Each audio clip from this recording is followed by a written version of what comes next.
ఇప్పుడు ఈయన మీద మాలో కంప్లెయింట్ పెట్టిన ఎవరైతే ఉన్నారో మంచు లక్ష్మి గారు కావచ్చు, ఝాన్సీ లక్ష్మి గారు కావచ్చు, వీళ్ళందరూ కూడా నేను అడిగేది ఒకటే. అంటే మగవాళ్ళు మాత్రమే కాదు, ఆడవాళ్ళు కూడా ఆడవాళ్ళ గౌరవాన్ని కాపాడాలి. నిజానికి మగవాళ్ళ కన్నా ఆడవాళ్ళ వల్లే ఆడవాళ్ళ గౌరవం తగ్గుతుంది.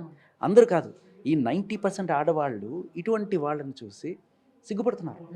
ఎందుకంటే మేమంతా ఇలా ఉన్నాము, మీరు కూడా మా ప్రతిరూపాలే, ఆడవాళ్ళకి ప్రతిరూపాలే. కానీ మీరేం చేస్తున్నారు? బజార్ను పెడుతున్నారు. బజార్లో ఇన్నర్ వేర్లు అని చెప్పి అడ్డదిడ్డంగా బట్టలు వేసుకొని అవన్నీ కూడా కటౌట్లు పెడుతూ ఏమన్నా అడిగితే ఇది మా ఫ్రీడము అని చెప్పి చూసే వాళ్ళకి జుగుప్సాకరంగా ఉంటుంది. నాకే ఇబ్బందిగా ఉంటుంది. ఎంతమంది ఆడవాళ్ళు మీరు ఏమైనా ఇబ్బంది పడతారు కదా ఇటువంటివి చూస్తే. సో దానికి తోడు ఈ పోస్టులు పెట్టి యూత్ని చెడగొడుతూ ఇటువంటి వాళ్ళ మీద కేసులు పెట్టాలి. నిజం చెప్పాలంటే మన భారతీయ జనతా పార్టీ లేకపోతే హిందూ సంస్కృతి సాంప్రదాయాలు అని చెప్పి మాట్లాడడం కాదు. ఏం జరుగుతుంది? నీ కల్చర్ మీద అత్యాచారం జరుగుతుంది ఇక్కడ. ఈ ఫ్యాషన్ రైట్స్ అనే పేరుతోటి, ఫెమినిజం అనే పేరుతోటి ఇక్కడ జరుగుతున్నది అదే.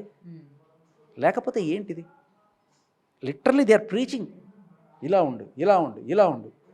బట్టలు మన ఇష్టం, మనం సరే ఇష్టం వచ్చినట్టు వేసుకోవడం కూడా కాదు. ఒక అమ్మాయిని ఇప్పుడు ఇంటర్వ్యూ చేస్తుంది, ఎందుకు అలా వేసుకుంటున్నావు? ఫుల్గా ఇక్కడ దాకా వేసుకో, సిటీ కదా, ఇలాగే ఉండాలి. లేదమ్మా నాకు ఇలాగే ఇష్టం.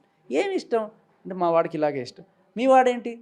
ఈవిడ మంచు లక్ష్మి గారు అంటారు, ఒకళ్ళు కాదు ఒకటితో ఉండడం అనేది పిచ్చితనం. 4 బిర్యానీలు తినాలి, అందులో ఏదో రుచిగా ఉంటుంది. ఇటువంటివి ప్రీచ్ చేస్తున్నారు మా వీళ్ళు యూత్కి. వీళ్ళని మనం కాపాడుకోవాలి కదా. అండ్ వీళ్ళు ఇప్పుడు ఈ చిన్మయ్య గారు మళ్ళీ ఇంకో రెచ్చగొట్టే ఇది పెట్టారు. ఆవిడ పాటలో, ఈ కిళ్ళి మంజారా పాటలో నిన్న చెప్పా, ఇట్లా సోకుపళ్ళు గీకుపళ్ళు అని మీరు కూడా ఆబ్జెక్టిఫై చేసి మాట్లాడుతున్నారు కదా. మీరు కూడా ఇటువంటివి చేయకండి. మీరు ఎవరినైతే వేలైతే చూపిస్తున్నారో 3 వేలు మీ మీద చూపిస్తున్నట్టుగా ఉండద్దు. మీరు కూడా పాటించాడంటే అది సినిమా కోసం, అంటే సినిమా కోసం ఎలా అయినా పాడొచ్చు. ఇంకా చెప్పాలంటే అది ఇంకా డేంజరస్ కదమ్మా. సినిమా పాట 100 మంది, 1000 మంది, లక్షల మంది పాడుకుంటారు. మీరు పాడిన పాటని సూపర్ హిట్ పాట అది, అందరూ పాడుకుంటారు. ఆ పాడుకునేప్పుడు దాంట్లో చిన్నపిల్లలు ఉంటారు. వాళ్ళు పాడితే మీకు తెలుస్తుంది, నా సోకుపళ్ళే తిని ఒక 10 ఏళ్ల పిల్ల పాడితే ఎంత ఇదిగా ఉంటుంది ఒక పేరెంట్కి. మీరు అదే అర్థం చేసుకోవాలి. దానికి అది మానేసి శివాజీ చేశాడు కదా అని ఎవడో ఒక రీల్ పెట్టాడు. శివాజీ ఏదో సినిమాలో ఒక ఆవిడ నడుము గిల్లి, అది శ్రీకాంత్ సినిమాలోని నడుము గిల్లితే ఇది మంగపతికి పంపించండి అని చెప్పి పెట్టడం జరిగింది. ఇప్పుడు మన సినిమాలో కొంతవరకు మనకంటూ కొన్ని ఇవి ఉంటాయి, సెన్సార్లో కొన్ని చూపించవచ్చు, కొన్ని చూపించకూడదు. ఎంతవరకు చూపించవచ్చు?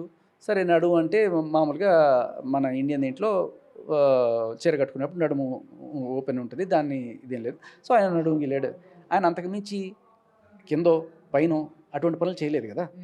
అంటే ఒకవేళ చేస్తే సినిమా పరంగా ఆయన చేసాడని కొంత స్క్రిప్ట్ పరంగా డిమాండ్ చేసినా కూడా సెన్సార్లో ఒప్పుకుంటారా? చూపించారు కదా. సో దీన్ని దాటి పైకి కిందకి వెళ్ళడం అనేది సెన్సార్ బోర్డులో నాట్ యాక్సెప్టబుల్, ఆర్ మన కల్చర్ పరంగా కూడా నాట్ యాక్సెప్టబుల్. సరే పురాణాల్లో ఎవడో ఏదో రాశాడు వాటి గురించి అవన్నీ వదిలేండి. ఇప్పుడు మనం ఉంటున్న సొసైటీలో ఇది నాట్ యాక్సెప్టబుల్. మరి మీరు పాడింది లైన్స్ సోకుపళ్ళు అనేది that is not acceptable and that is more dangerous than this. ఇప్పుడు శివాజీ, నేను అందరినీ అడుగుతున్నా, ఆ సీన్ డేంజరస్సా, ఈ పాట డేంజరస్సా? కేవలం అదొక పాటే ఉందంటారా? అదొక పాట. ఇంకా మీకు ఇంకొక మాట చూపిస్తాను నేను. జస్ట్ వెతికితే 100 వస్తాయమ్మా. నేను అంటే తీయాలి అనుకుంటే వాళ్ళలాగా కోడిగుడికి ఏకలు పేకాలి అనుకుంటే 100. ఇది చూడండి, బింబిసారాలో ఒక పాట, గులేబ కాబడి అని ఒక పాట. దీని ఏమంటారమ్మా? ఐటెం సాంగ్ అంటారు. ఓకే, ఈవిడ భావజాలం ఏంటంటే చిన్మయ్య గారు, ఆడవాళ్ళని ఆబ్జెక్టిఫై చేయడం, ఐటమ్స్ లాగా చూడడం అనేది రాంగ్ అని మీకు అంత ఉన్నత భావజాలం ఉన్న వాళ్ళు మీరు ఐటమ్ సాంగ్ ఎలా పాడుతున్నారు? అసలు మీరు చెప్పాలి కదా, సార్ నేను ఐటమ్ సాంగ్స్ పాడను, నాకు కొన్ని వాల్యూస్ ఉన్నాయి, ఈ ఐటమ్ సాంగ్స్ వల్ల అమ్మాయిలను ఆబ్జెక్టిఫై చేస్తున్నారు మీరు దానికి సహకరించినట్టే కదా. లేదు, అక్కడ విమెన్ కార్డ్ అనేది యూజ్ అవసరం లేదా? అక్కడ మెయిన్ మనకి ఏంటంటే డబ్బు కోసం దాని మెటాఫరు ఇంకోటి చూడాలట. ఇలా అంటే మేము చేసేదానికి ఏదో ఒక కవరింగ్ చేసుకుంటాం, మాకు డబ్బులు వస్తున్నాయి లేకపోతే ఫేమ్ వస్తుంది, దానికోసం మేము చేసేది రైటు. ఏదో అవతల వాళ్ళు చేస్తే నేను చేస్తే నీతి, నువ్వు చేస్తే బూతు అన్నట్టు మాట్లాడుతున్నారు. శివాజీ గారు అన్న మాట నేనేం సపోర్ట్ చేయట్లే, కానీ ఆయన చేశారు కాబట్టి నేను చేసింది రైట్. ఇదే రకంగా రైట్. సో మీరు ఆయన వెనకాల దాక్కునే ప్రయత్నం చేయకండి, మీకంటూ ఇది ఆలోచించుకోండి, మీరు చేసింది రైటా రాంగా? రైటే. మీ సంస్కారం లేకపోతే ఈ గొప్పతనం ఎప్పుడు తెలుస్తుంది? మీ నిజమైన ఉన్నత భావాలా, లేకపోతే ఏదో మీ ఈగో సాటిస్ఫాక్షన్ కోసం, లేకపోతే ఆ సూడో ఫెమినిజం కోసం పెట్టుకుంటున్నారా అనేది జనాలకి ఎప్పుడు తెలుస్తుందంటే, నిజంగా నేను పాడింది తప్పు అని చెప్పి నాకు ఆ రోజు తెలియదండి. ఏదో పాటలో ఫ్లోలో పాడేశాను. బట్ ఐ రియలైజ్డ్ ఇంకా ఫ్యూచర్లో నేను ఇటువంటివి చెయ్యను. అంతెందుకమ్మా, బాలసుబ్రహ్మణ్యం గారు లాంటి వాళ్ళు కూడా ఒకానొక టైంలో నాకు తెలియక పాడేశాను. ఇక నుంచి నేను ఇటువంటి పాడబోను అని చెప్పి డిసిషన్ తీసుకున్న రోజులు ఉన్నాయి. ఇలాగే చాలామంది సింగర్స్ కూడా ఉన్నారు. చాలామంది నేను చెప్తున్నాను కదా, ఈ వాళ్ళకి కూడా కొంతమంది సింగర్స్ నేను ఇటువంటి పాటలు పాడను అనేది they restrain from doing that. ఎందుకంటే దానిలో ఉన్న బూత్ కంటెంట్ నాకు తెలియక వచ్చిన కొత్తల్లో ఏదో బడ్డింగ్ కెరీర్లో చేసేసాను. That is also not acceptable. నీ డబ్బుల కోసం నువ్వు చేయడం అనేది. బట్ స్టిల్ అప్పుడు నాకు బుద్ధి లేదు, ఇప్పుడు బుద్ధి వచ్చిందని నేను చెప్పాలి కదా. లేదు, నేను చేసింది రైట్ అని చెప్పి వాదించుకోవడానికి ఎవడో పెట్టిన రీల్ తీసుకొచ్చి చూపిస్తున్నాను. సో ఇది ఏంటంటే, నేను పట్టిన కుందేలకు మూదే కాళ్ళు, నేను ఏం చేసినా రైటే, మీరు ఏం చేసినా తప్పే. కానీ ఇది ఇంకా ఎంతవరకు వెళ్తుంది అనుకోవచ్చు సార్? ఎందుకంటే గత 2-3 రోజులుగా మనం చూస్తున్నాం. రోజు రోజుకి ఈ వివాదం మరింత ముదిరే అవకాశమే కనిపిస్తుంది కానీ, అంటే ఎక్కడ కూడా తగ్గే అవకాశం కనిపించట్లేదు. ఆయన సారీ చెప్పినా కూడా ఏదో సింపతి కార్డ్ యూజ్ చేసుకొని మీరు ఒక్కలే వచ్చాడు సింపతి కాదు, మంగపతి. సింపతి కార్డు కాదు, మంగపతి కార్డు ఆయన మీద. బట్ నేనేం చెప్తానంటే, ఇది తగ్గద్దు, పెరగనండి. ఇది పెరిగి పెరిగి ఏ రేంజ్కి వెళ్ళాలంటే, మన ఆడవాళ్ళు వీళ్ళని చూసి, వీళ్ళు చేస్తున్న చేష్టలు చూసి మన జనరేషన్ నాశనం చేస్తున్నారా అనే స్టేజ్కి వేరేసి వెళ్ళాలి. ఇది చెప్పులు చాట్లు పట్టుకుని చీపుర్లు ఎత్తుకొని వీళ్ళని తరుముకొని కొట్టే రోజు దాకా వాళ్ళు తెచ్చుకుంటారు. ఆ రెచ్చగొట్టడంలో ఇదిగో చూడు, నేను ఇప్పుడు ఈ పోస్ట్ పెట్టి, స్విమ్మింగ్ పూల్ పోస్ట్ పెట్టా, రేపు ఇది తీసేస్తా, రేపు ఇది తీసేస్తా, పట్టండి. మీరు మీ తవ్వుకున్న గోతిలో మీరే పడతారు. ఏదో ఒక రోజున మీ అకౌంట్స్ బ్యాన్ చేయడము, లేకపోతే ఈ మహిళా సంఘాలు వాళ్ళే వచ్చి చెత్తగొడతారు. ఎందుకంటే ఇవాళ మహిళలే గట్టిగా రియాక్ట్ అవుతున్నారు. కానీ ఇవాళ పెట్టింది నిజంగా శివాజీని అంటే ఇంకాస్త మనం గిల్లి గిల్లి గిచ్చుదాం అన్నట్టు అనుకోవచ్చా? అంటే ఇవాళ పెట్టిన రిలీజ్ చేసిన వీడియో ఏదైతే ఇది ఆయనకి ఇచ్చుదామని కాదు, నన్ను ఇచ్చుదామని చెప్పి పెట్టింది. ఎందుకంటే ఒక పక్క నా వీడియో పెట్టారు, అటు చూడు బే అని, ఇటు చూడు బే అని, ఆవిడ ఏదో పోస్ట్ చేసుకుంది. బట్ నేను అక్కడ కూడా చెప్తున్నా, ఇప్పుడు మెటాఫరు లేకపోతే ఏదో చెప్పి ఆడు 2 వెళ్తున్నాడు పాత్ర ప్రకారం. మరి ఏం చూపిస్తారు? ఒక 2 వెళ్తుంటే అంతవరకే చూపించాలి. కింద పాట చూపిస్తారా? చూపించారు కదా. సో ఒకవేళ నడుము చూపిస్తే ఓకే, బట్ ఆ పై గురించి కానీ కింద గురించి అని మాట్లాడడం పూతే, చూపించడం పూతే. మీరు చేసింది అది. దీని వెనకాల దాక్కునే ప్రయత్నం చేయకండి. మీ తప్పును ఒప్పుకోండి, అండ్ దాంట్లోనే మీ సంస్కారం బయటపడుతుంది. అండ్ ఈ వివాదం తర్వాత అంటే ముఖ్యంగా సార్ సినిమాల్లో కూడా క్యారెక్టర్ డిమాండ్ చేస్తే హీరోయిన్స్ని రంగమ్మత క్యారెక్టరే తీసుకుందాం. అనసూయ గారు ఆవిడ ఇంట్రొడక్షన్ సీన్లోని ఏ విధంగా చూపిస్తారు కింద నుంచి మొత్తం కూడా. సో ఇలాంటివి సీన్స్ తీసినప్పుడు వీళ్ళకి రాని అభ్యంతరకరం ఈరోజు సరిగ్గా వేసుకోమ్మా అంటే వచ్చింది కదా. మరి రేపటి నుంచి ఎలా ఉండబోతుంది అనుకుంటున్నారు? అంటే ఇలాంటి క్యారెక్టర్స్ చేసేటప్పుడు డిమాండ్ చేస్తుంది అని అంటే ఇటు డైరెక్టర్స్ పెట్టడానికి కానీ అంటే ఏమైనా సందేహం చేయడం కానీ ఇలాంటివి ఏమైనా ఉంటాయంటారా? అమ్మ, ఆ పర్టికులర్ సీన్లో ఆవిడకి చేసిన క్యారెక్టర్ నేను అస్సలు తప్పటం. అనసూయ చేసిన క్యారెక్టర్ అబ్జల్యూట్లీ ఓకే. ఆ క్యారెక్టర్ పరంగా ఆవిడ చేసింది. బట్ చాలాసార్లు ఆ సందర్భం డిమాండ్ చేయకపోయినా కూడా, ఇక్కడ వీటి పాడిన ఈ రోబో పాటలో, చిన్మయి పాడిన రోబో పాటలో ఏ సందర్భం డిమాండ్ చేసిందని సోకుపల్లి గురించి మాట్లాడే చెప్పు. దాన్ని ఏ రకంగా నేను మెటఫర్గా చూడాలి చెప్పు.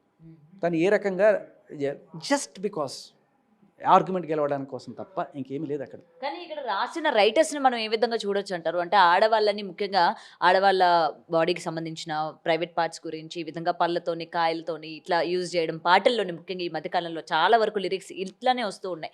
మరి ఇక్కడ రైటర్స్ గురించి ఏం చెప్తారు? వీళ్ళందరూ కూడా కొంతమంది ఇటువంటివి ఎంకరేజ్ చేసే వెధవాల కోసం ఇటువంటి పాటలు రాయడం, ఇటువంటి డ్యాన్సులు చేయించడం, వాటిని చూసి ఇప్పుడు మీరు అన్నారు మీకు బాధగా ఉంది, ఇలాగే చాలామంది మహిళలకి బాధగా ఉంది, వాళ్ళ పిల్లలు చెడిపోతారని బాధగా ఉంది. ఎవరు మగాళ్ళు కూడా అందరూ జూలు గార్చుకొని చూడరు, ఏంటిది అని అనుకుంటారు. మది బజార్తనాన్ని ఎవరు, విచ్చలవిడితనాన్ని ఎవరు కూడా అబ్బా అని అనుకోరు, చిరాగ్గానే ఉంటుంది. ఎవరో కొంతమంది తెలుసో తెలియకో వల్నరబుల్ ఏజ్లో ఎవరైతే ఉంటారో వాళ్ళు దీనికి బలైపోతున్నారు. వీళ్ళని మనం ఆపాలి. సో ఖచ్చితంగా ఎవరు చేసినా దీన్ని ఉక్కుపాదంతో తొక్కే సెన్సార్ బోర్డ్ సెక్షన్స్ రావాలి. మన కల్చర్ని మనం కాపాడుకునేట్టు గవర్నమెంట్ చర్యలు తీసుకోవాలి. అండ్ మన సినిమా వాళ్ళు కూడా నిజంగా ఒక ఆడపిల్ల ఒళ్ళు చూపిస్తే మాత్రమే నువ్వు డబ్బులు సంపాదించుకోగలవా? అంత దుస్థితిలో ఉందా? ఎంత పెద్ద డైరెక్టర్ నువ్వు, అవి చూపించా మీరు సంపాదించుకునేది. మీరు టాలెంటెడ్ సార్, నిజంగా నేను చెప్తున్నా. సుకుమార్ గారు ఎక్సలెంట్ రైటర్, రాజమౌళి గారు excellent writer. You don't need this shit. ఇలా ఏదో ఎక్స్పోజింగ్ చేస్తే జనాలు వచ్చి చూసేస్తారని కూడా మీ భ్రమ సార్. ఇవాళ రేపట్లో ఫాస్ట్ ఫార్వర్డ్ చేసుకుంటున్నారు అవన్నీ కూడా. మీ కంటెంటే మీకు, మాకు అలాంటివి కావాలంటే బోల్డ్ బడ్జెట్ ఉన్నాయి బయట, అలాంటివి చూసుకుంటారు వాళ్ళు. కానీ మీ దగ్గరికి వచ్చేది ఒక దమ్మున్న గ్రాండియర్ కోసం, ఒక మంచి కంటెంట్ కోసం, ఒక మంచి ఎంటర్టైన్మెంట్ కోసం. ఎంటర్టైన్మెంట్ అంటే చీప్ ఇది కాదు. ఆ 20% 30% ఎదవల కోసం మీరు పెట్టే సాంగ్ వల్ల ఫ్యామిలీ మొత్తం కూడా డిస్టర్బ్ అవుతుంది.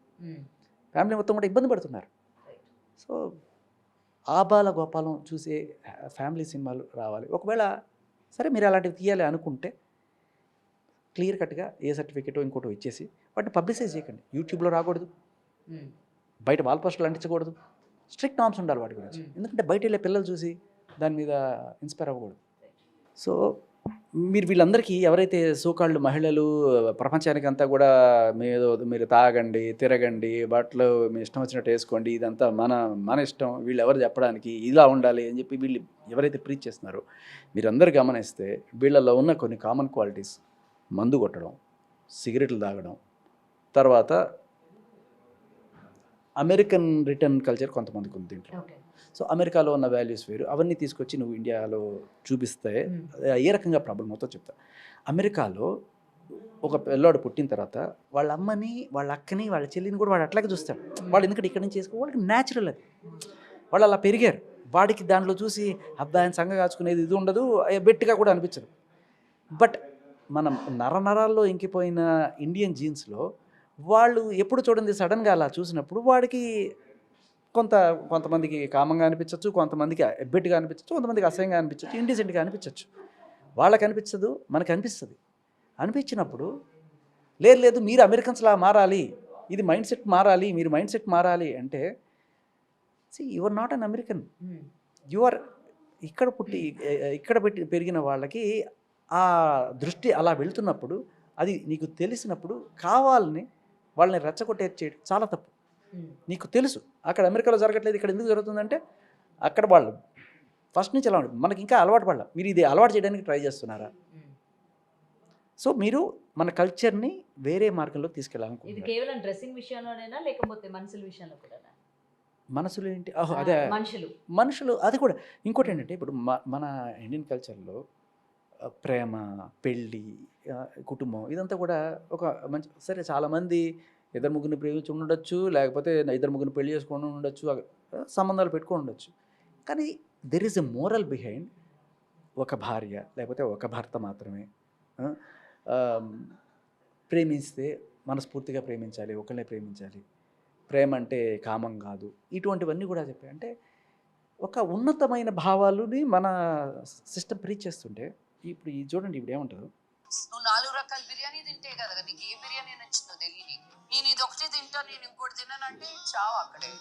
సో నేను ఒక్కటే తింటాను ఇక్కడ ఉంటే చావు అక్కడే అంటే దీని అర్థం ఏంటంటే వాళ్ళని కించపరుస్తూ మాట్లాడు. ఒక్కళ్ళే నాకు మొగుడు, ఒక్కళ్ళే బాయ్ ఫ్రెండ్ నాకు, లేకపోతే ఒక్కళ్ళే గర్ల్ ఫ్రెండ్ నాకు అని ఎవరైతే అనుకుంటారో చావు నువ్వు, నీ చావు నువ్వు వేస్ట్ గాడివి అంటే దే ఆర్ నిజంగా ఉంటే నువ్వు అప్రిషియేట్ చేయకపో, వాడిని ఎందుకు కించపరుస్తున్నావు? ఇండియన్ కల్చర్ని నువ్వు కించపరుస్తున్నావు. That's just you did that. చెప్తున్నారు మీరు ట్రై చేయొచ్చు, ఎవరైనా ట్రై చేయాలి, ఒక్కరికి ఆగకూడదు అని చెప్పి. అదే ఆవిడ ఐడియాలజీ, నేనేమి తప్పు పట్టాను. కానీ you don't have a right. ఎవరైతే నేను ఒక్కళ్ళనే పేర్చుకుంటానంటే చావు ఏంటి, నువ్వు చావు, చచ్చిపోవాలి వాడు. అదే అంటే ఒకరికి స్టిక్ ఆన్ ఉన్న వాళ్ళు చచ్చిపోవాలి. చచ్చిపోవాలంటే లిటరలీ ఆ సెన్స్లో తీసుకోకపోయినా కూడా యు ఆర్ ఇన్సల్టింగ్ దట్ కల్చర్ని.